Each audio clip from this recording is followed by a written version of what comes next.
Good morning and welcome to the New York City hybrid hearing on a committee on small business. Please silence all electronic devices. Chair, we're ready to begin.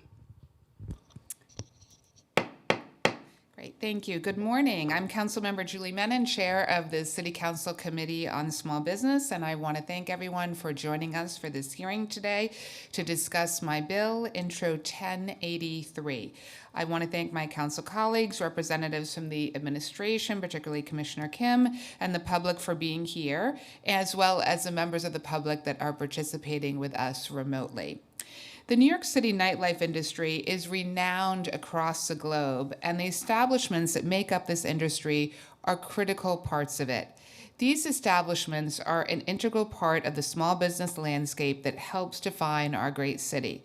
Historically, however, the relationship between the nightlife scene and city agencies has been fraught. Ultimately, this led to the 2017 creation of the Office of Nightlife in the Mayor's Office of Media and Entertainment, otherwise known as MOME, when I served as MOME Commissioner. I was so proud to help create this office and hire the city's first night mayor, which took inspiration from visits to other cities like Amsterdam that had their own night mayor.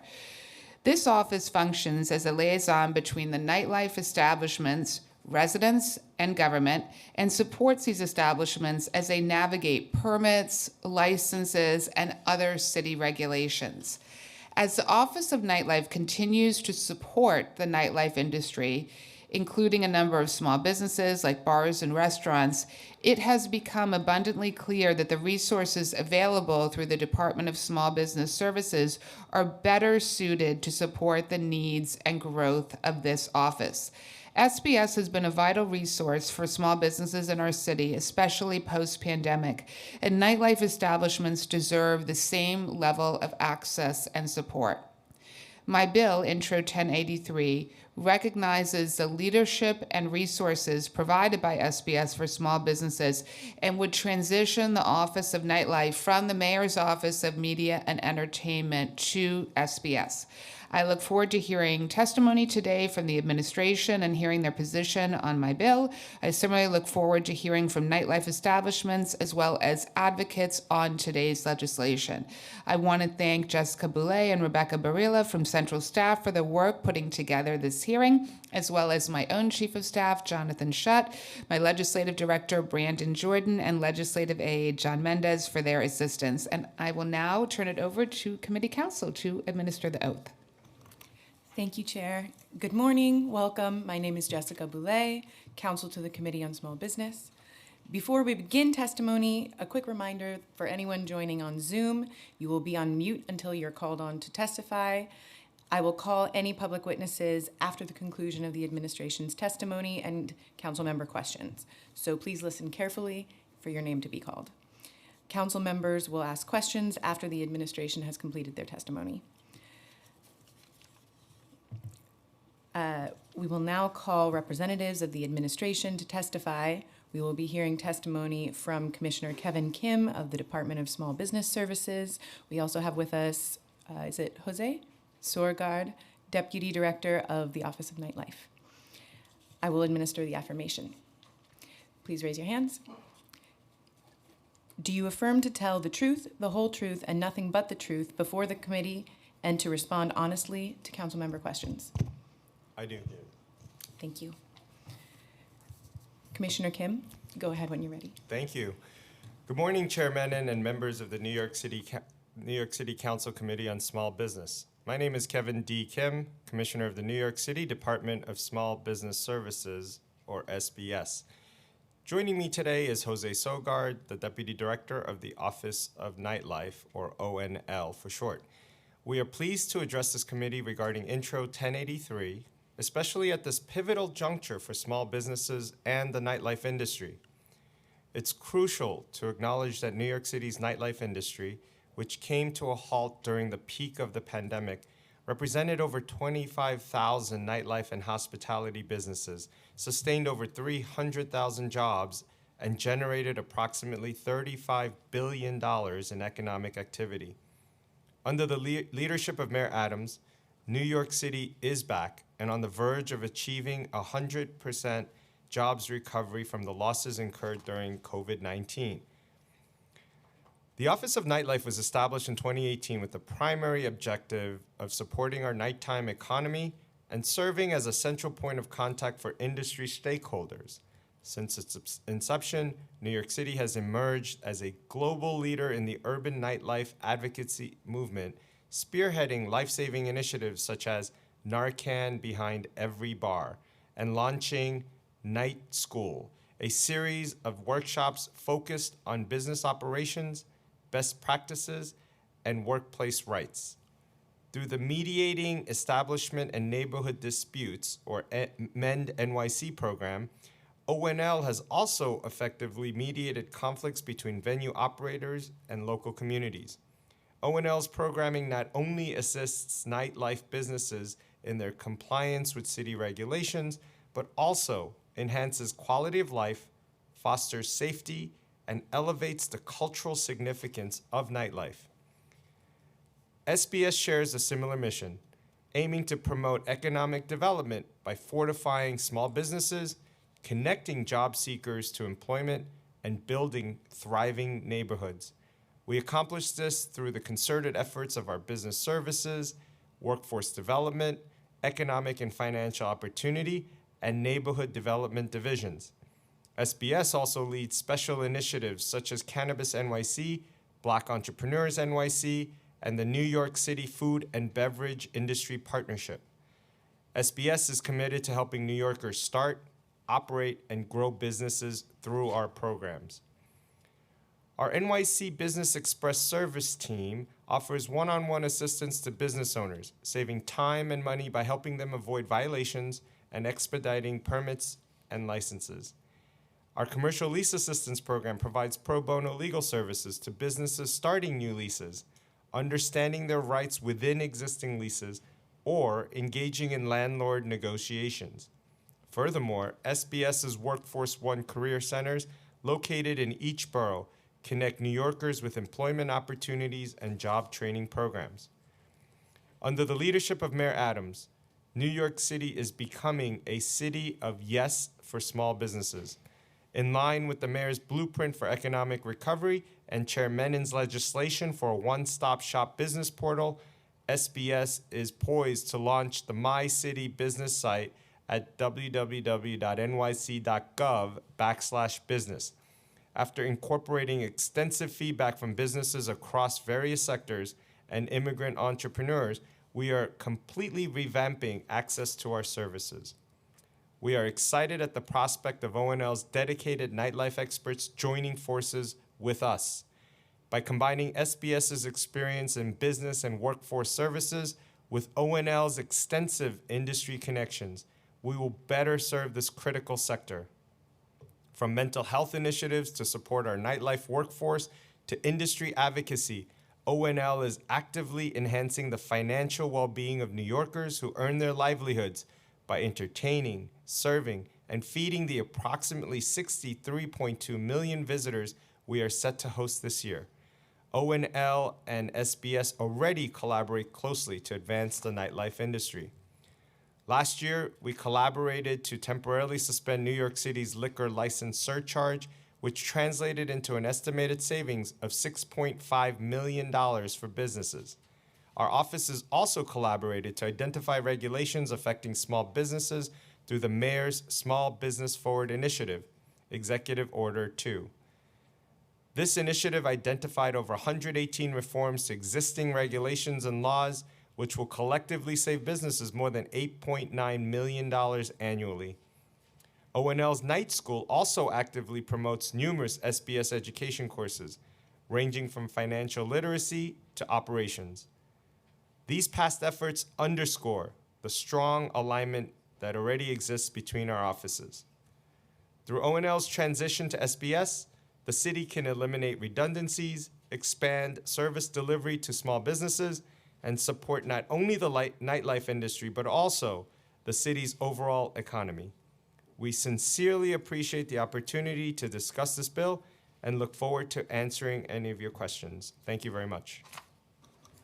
Wonderful. Thank you so much. So, a number of questions that I have. You talked a little bit about in your testimony the collaborations between the two offices. In these very difficult budget times, could you talk a little bit about resources that the Office of Nightlife might be able to avail themselves of if they move over to SBS? Absolutely, and thank you for that question, Chair Menon. We know that ONL has done a tremendous job since their inception in 2018. It was in the right place at that time. The pandemic devastated so many small businesses, including in the nightlife industry. And one of the things that we've done coming out of the pandemic was to reorganize our agency at SBS to focus on outreach. We created a separate new outreach unit that has done a tremendous job breaking all agency records as of last year, reaching over 10,000 New Yorkers. And I think that's one specific example of an area where ONL and SBS can benefit with each other. ONL, with their expertise and their amazing connections in the industry and the trust value in the industry, can add to the SBS general outreach team. At the same time, SBS's newly formed outreach team and our enhanced social media presence, which has had over 50% in some categories and 100% increase in social media outreach, we can also help ONL in getting their message out to their industry. And let me also recognize that we've been joined by my colleague, Councilmember Darlene Mealy, who is here. Okay, a few more questions. The Nightlife Advisory Board, which was set up a number of years ago, how will that function if ONL is moved to SBS? We don't anticipate at this time any major changes. That's something that is still being looked at by City Hall. But at this time, we don't anticipate any changes from the way it's operated previously. One of the issues that came up when the office was first created is we heard from many community groups and community boards that they had been frustrated when there were noise complaints and other issues. And so one of the functions, obviously, of ONL was to help to address some of those issues. Could you talk a little bit about how you think that would work vis-a-vis SBS? Sure, absolutely. I think that ONL's programs to really mediate between the community residents and the small businesses in their district has been a tremendous asset to the city and to the community members. And so I'll pass it over to Jose here to talk a little bit more about how the MEND program in particular has worked while at ONL. Thank you, Commissioner, and great to see you, Chair. So the Office of Nightlife worked with our partners at Oath and specifically their Center for Creative Conflict Resolution to create a new initiative called MEND NYC, or Mediating Establishment Neighborhood Disputes, to provide free, neutral, third-party mediation services to nightlife establishments and members of the community to help address and resolve quality of life issues and other complaints before enforcement becomes necessary. So this alternative is not intended as a replacement for enforcement measures. However, we believe that through direct communication and cooperation, it can help resolve some of these quality of life issues, of which sound is certainly one. And on that note, so what are some of the enforcement issues that the most common ones that the office has been addressing? If you could talk about both from the nightlife industry perspective and from the community side? So the Office of Nightlife is not an enforcement No, of agency, course, no, but right? I'm just saying when, for example, when businesses come to you and say, Right. we have an issue, the business has an issue vis-a-vis enforcement issues, or conversely, if a community group, and I had this all the time, I heard this all the time, you know, when I was MOM commissioner, community groups, we saw this particularly in the East Village, would come and say, there's a saturation of nightlife establishments in our district. You know, who is really going to be, it cross-cuts so many different agencies. And so one of the goals with the Office of Nightlife, of course, was to sort of be that, to spearhead that. So if you could talk, let me just be clear about my question. My question is, what are the top issues that you're hearing both from communities and from businesses as to issues they are having regarding enforcement? Right. So we work regularly with a convening of city and state agencies that deal with enforcement, as well as other supportive agencies through a regular convening that we have called the Nightlife Interagency Working Group. And so this is a regular forum to review and discuss these kinds of issues. We hear a lot from businesses directly about their questions, concerns related to compliance, guidance, other policy issues. Sometimes this is quality of life issues with neighbors related to sound or crowding or other issues related to the sort of the management and operations of the business. And in those cases, we can provide guidance on compliance and help step in and help the business understand what they need to do to ensure that they're operating as good neighbors. We also hear from businesses their concerns from time to time about their issues with permitting and regulatory processes, interactions with law enforcement, and other new rules and regulations that might be coming up. And so we can provide information and guidance as appropriate. Okay, great. I also want to acknowledge that we've been joined by my colleague, Councilmember Sandra Ung. And a few more questions before I turn it over to my colleagues to see if they have any questions. For new businesses, this is more a question for you, Commissioner. For new nightlife venues that want to open up, how do you envision your office will work with the Office of Nightlife to help these businesses and sort of expedite their opening?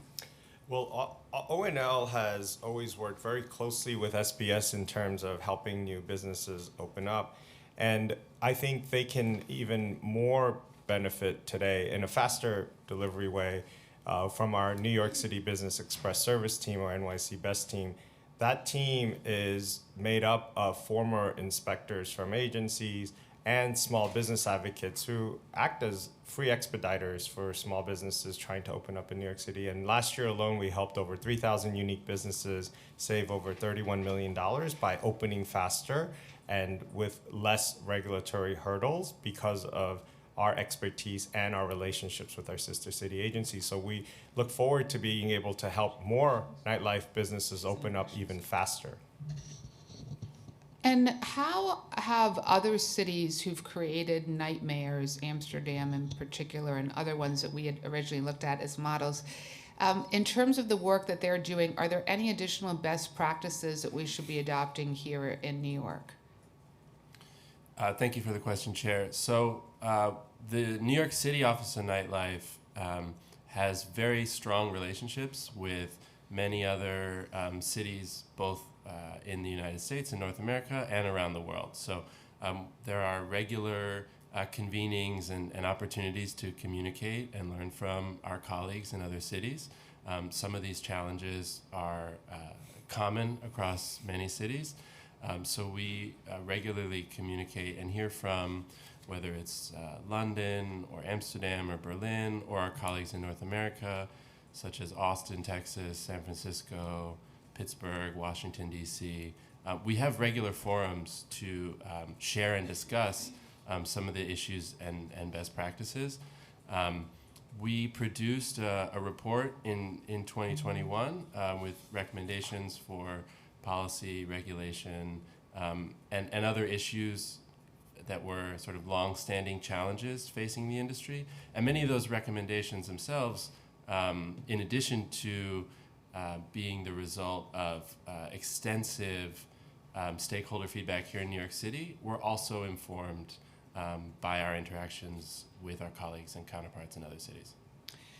A question on music venues. When I served as MOM commissioner, we commissioned a study on the music industry. And one of the things that study showed is that we fell behind some other cities in terms of smaller music venues. We had a number of large music venues, but the economic study we did really showed that we needed to do more work to attract some of these smaller music venues, which from an economic standpoint are great for the city, but also are at a cost price point that is more affordable for more New Yorkers than some of the larger venues.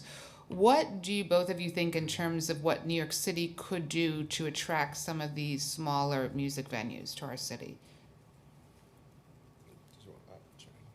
And then I'll go. Certainly, we believe that the establishment of the Office of Nightlife and many of the policies we've implemented and our role as serving as a representative of the nightlife industry within city government is a signal that New York City is a welcome place for nightlife businesses. We certainly agree with the commissioner that the move to small business services and more direct coordination with the NYC Best team is going to really help a lot of new businesses get into operations more quickly. And I'd like to just add that I think when we look at the vacant storefront challenges, this is an opportunity, and I think that with the City of Yes messaging, not only for small businesses from SBS's point of view, but including plans for the City Planning Commission, all the work that they're doing to change zoning laws to be able to attract more different types of small businesses, I think that we are looking at an overall city strategy to be able to attract any and all different types of businesses that can activate more of our storefronts. And that includes us including more technology and leveraging Live XYZ, and to be able to identify where potentially there might be a better venue for a small music venue, for example. So we're leveraging technology, leveraging zoning, years old, outdated zoning challenges, including all the services that we are providing to accelerate the opening of all businesses, but in particular, like you said, if there's a venue that we identify, then we'll look for creative, innovative ways to try to get more small music venues as well. And a question for Jose. Are there policies that you wanted to implement to attract more nightlife venues, but that you have not been able to? We are currently working on implementing several of the policies that were recommended in our 2021 report, and we're very encouraged that the move to small business services is going to allow us to continue to expand that work. And has excessive fines assessed by city agencies been a top complaint of nightlife industry venues? I would say it's one of several complaints, and I'm happy to be working with the SBS team that is implementing the Small Business First initiative to help reduce the impact of fines on many kinds of small businesses, including nightlife establishments. Okay. Are there particular agencies that nightlife venues are saying are particularly punitive vis-a-vis fines?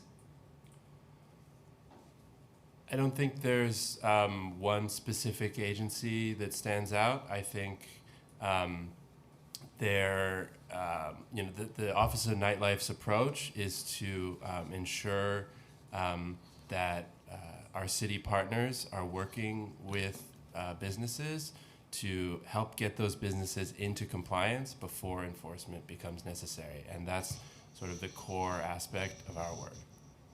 Okay, and a couple questions, Commissioner, that I have just in terms of staffing. Sure.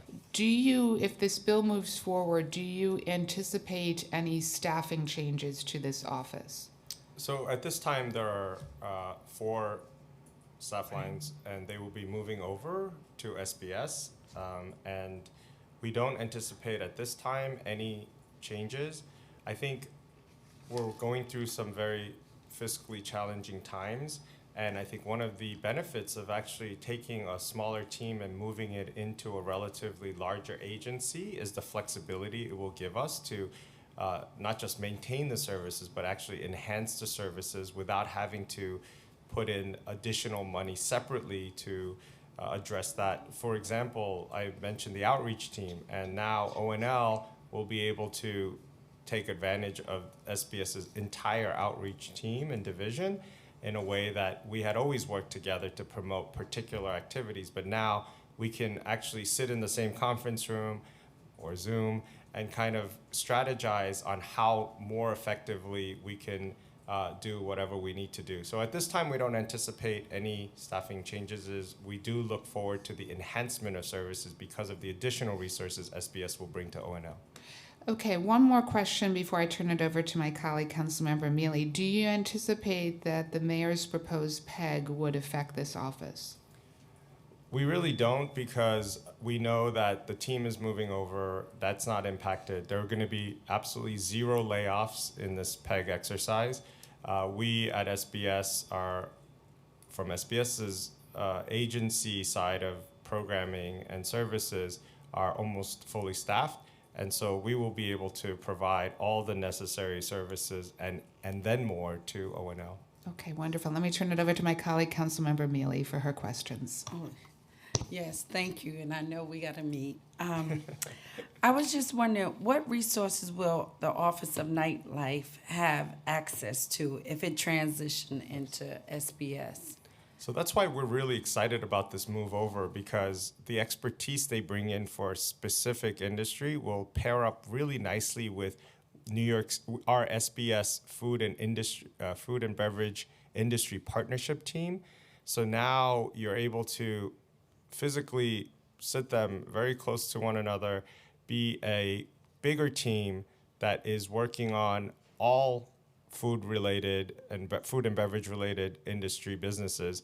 So we are excited about combining the knowledge base. At the same time, as I had mentioned previously, the outreach efforts on our part will just be literally 10xing whatever they had in terms of the personnel to get the message out of all the great services ONL has and all the great services SBS offers to the nightlife industry. Oh, that's great. I know you're not enforcement or anything, but how many businesses do you feel, or maybe your office have heard of, that get hit with a summons for not having a cabaret license? I don't know the exact numbers. We do know there are approximately 12,000 New York City small businesses that have liquor licenses and operate in that space, meaning restaurants and bars. And so a lot of times the cabaret law that's in place has prohibited businesses from allowing their patrons to even literally, I think, sway their hips or move, right?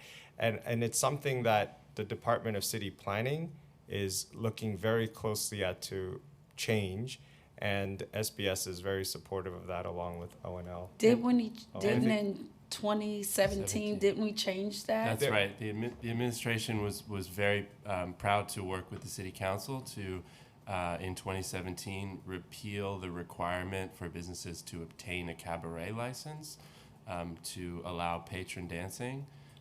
However, that law did not change a provision within the city's zoning text that still controls in certain aspects of where businesses that seek to provide certain kinds of live entertainment and allow patron dancing, where they can locate. And that's something that, as That's the what I was commissioner referring noted, to, yes. we're working with the Department of City Planning to revise some of those outdated regulations. I at hope this you time. really take care of that, because it's kind of go hand in hand, liquor, music, and dancing. So I think that once they city plan and do that, we can have less summonses. But did you answer the question? Is it a nice amount of businesses that may get summons for not having they don't need a cabaret license, but if their business is in the wrong place and city planning have not, quote unquote, said that they can dance and drink and eat? I'm not aware of a significant volume of enforcement related to that question in terms of zoning enforcement. Happy to look into that and get back to you about that specific question. Okay, so there are no obstacle impeding this bill, is it? No, It's really a good bill. we believe so. Okay, then. All right, thank you so much. Thank you, Thank you. Chair. Great, thank you, ma'am. Thank you, Councilmember. I also want to note we've been joined by Councilmember Tiffany Caban, who is joining us virtually. So wanted to acknowledge her. Unless there are any other questions from my colleagues before we turn to the public? I Yes, do. Councilmember Mealy. I was thinking about the board of nightlife. I remember Rafael Salamanca was the nightlife commissioner or something, president. Do we still have a commissioner for that department? I see that it's 14-member board and they all volunteer. So do we have a head, a president of that board or of that department? So the Nightlife Advisory Board is an independent 14-member body, as you said, that operates independently from the administration. They have their own mandate to evaluate laws, rules, regulations, policies that pertain to the nightlife industry. It's my understanding that the chair of that board has been Andrew Ridgey of the New York City Hospitality Alliance. Yeah. Thank you, what's his name again? Andrew Ridgey. Bridgie. Okay, then, thank you. So that board is still providing recommendations to the small business services to see what new changes are being out there So- in the nightlife? That's right. That board produced a report of recommendations in 2021 that I'm happy to share with you after the hearing. Do you know if they presented NORCAM at these clubs? Did that board even address that as of yet? So that's not necessarily been a responsibility of that board. I'm happy to let you know that the Office of Nightlife at the Mayor's Office of Media and Entertainment partnered with the Department of Health and Mental Hygiene in 2021 to create a Narcan training program called Narcan Behind Every Bar. We provide regular trainings for nightlife industry staff to help them recognize the potential signs of an overdose should the unlikely event occur of an opioid overdose on their premise. Nightlife businesses will be equipped with the training to recognize and respond and be able to step in and save a life before first responders can get on the scene.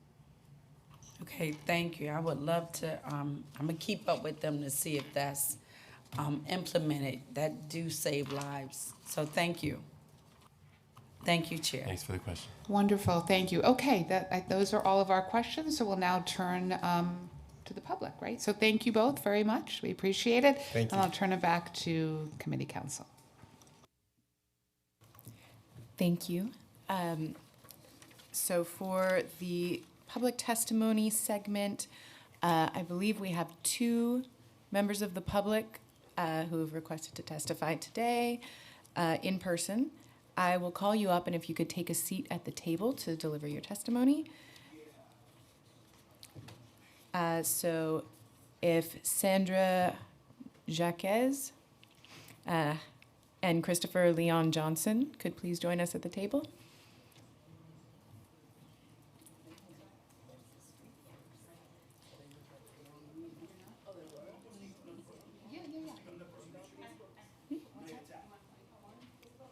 Oh, sorry. You're not. Oh, have you filled out a slip? Oh, okay, great, okay, yeah. Good morning.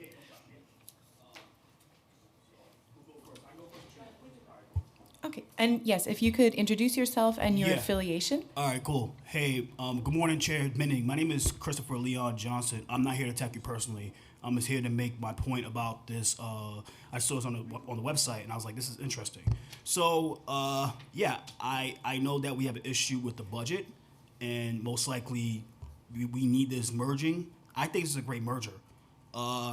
You know, like I said, he's a great chairman of the Small Business Services, Mr. Kim, and Mr. Ridgie is a great person of the nightlife.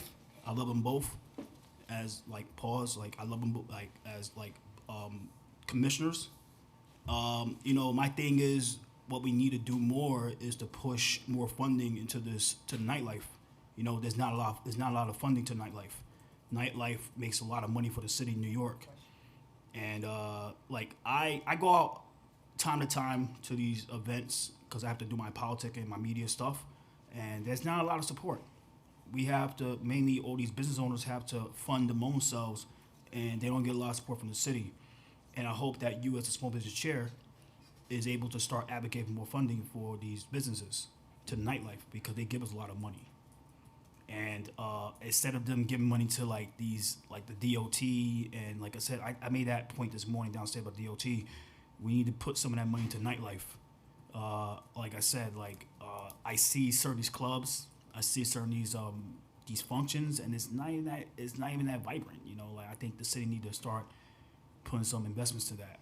You know, start getting more involved in this stuff. And I think the city needs to start promoting more the nightlife on the website, like on the city's websites more often, and especially the city council of New York 25 need to have like a segments more in the daytime to push people to get out in the nighttime, because I know like everybody's working during the daytime, and if you go out in the nighttime more often, it works on the mental health. It benefits people's mental health. So, I mean, the mayor's office, I know you're the small business chair, you have to pull the mayor. You have to talk Mayor Eric Adams, have a conversation with Eric Adams, Mr. Kim, Mr. Ridgie, to put more initiatives to nightlife, because it's the only way that's going to work. And I think everybody should come out. Everybody should be out a little more. It's a big city, especially nighttime. It's a big city. Like, I'm like, Jesus Christ. Like, especially the meatpacking district and all these like restaurants that change up at nighttime. Like, we gotta start pushing this more into the atmosphere within the city council and the mayor's office. So because of this, it's just like, other than the daytime, you pushing these daytime events, everybody's at work. Nobody can't go out this stuff at work during the work time. You got pushed in the nighttime a little more often. And I think, like I said, the mayor should start doing more events, live events in the nighttime, and they should give you guys money, people, city council, to have like what's that thing called?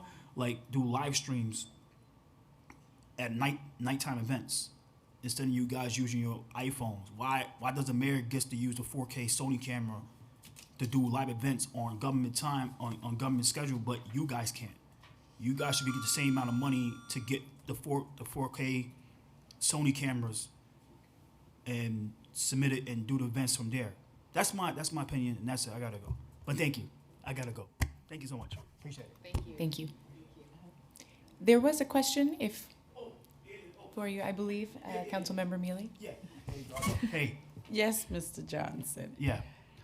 So, why do you feel we should get more money to the nightlife? How can we enhance? Because some people can't even afford to go to some of these clubs. So, what do you feel the money would go towards? Advertisement or cameras? I think it will go to advertisement a little more. Like advertising, you got to push more social media advertising.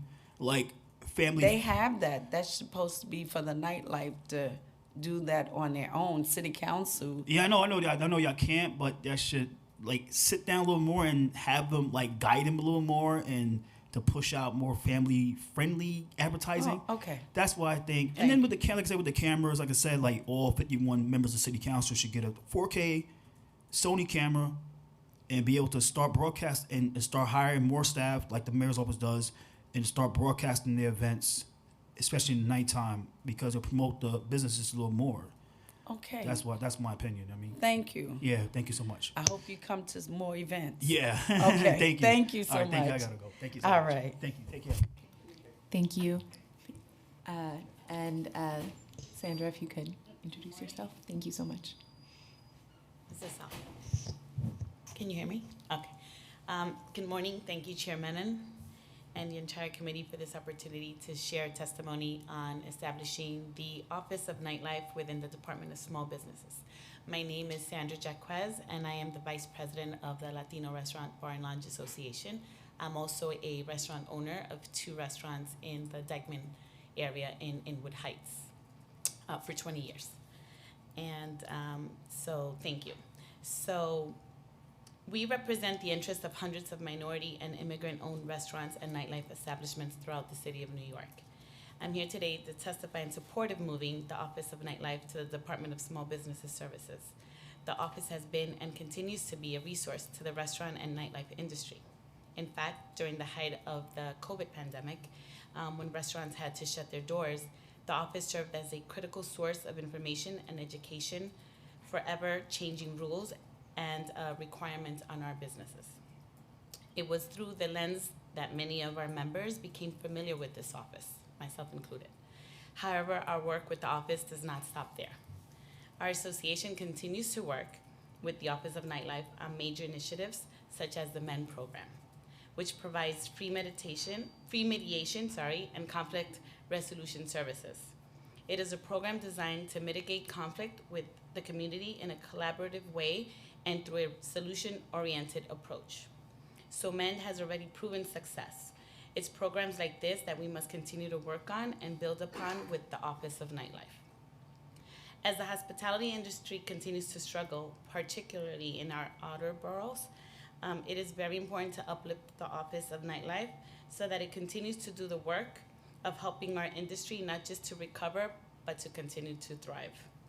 That is why we're here today in support of this move to the Department of Small Business Services. This move makes sense. It's a department that we, as an association and as individual businesses, have worked often with and we totally trust. Our familiarities with the agency and the resources that go along with it will only serve to strengthen the office and therefore strengthen the services that the government offers this essential industry. In particular, we feel that this move will help focus attention on areas of the city, particularly those communities of color that have been left behind in the recovery of the industry. We look forward to working with the Office of Nightlife under their new umbrella. I thank you again for this opportunity and letting me testify this morning. Thank you. Wonderful. Thank you so much. And I really want to thank you for taking the time to be here in person. What are the main obstacles that you're seeing in terms of this industry, and what could the city be doing better? Well, in my personal opinion for myself, we've had a lot of struggles after COVID, trying to bring people back out to our restaurants. It's especially in our neighborhoods. I know downtown it's a different scenario. It's been thriving, but uptown it's been very difficult to try to get people back to our establishments, to come out and have those pre-COVID times. That's one important situation, and this is one important part of this industry that I've noticed all our members have been complaining about. How do we get our people back, to our establishments? Mm-hmm. How do we get nightlife again to be booming how it was before in the past? So it has been a struggle for us.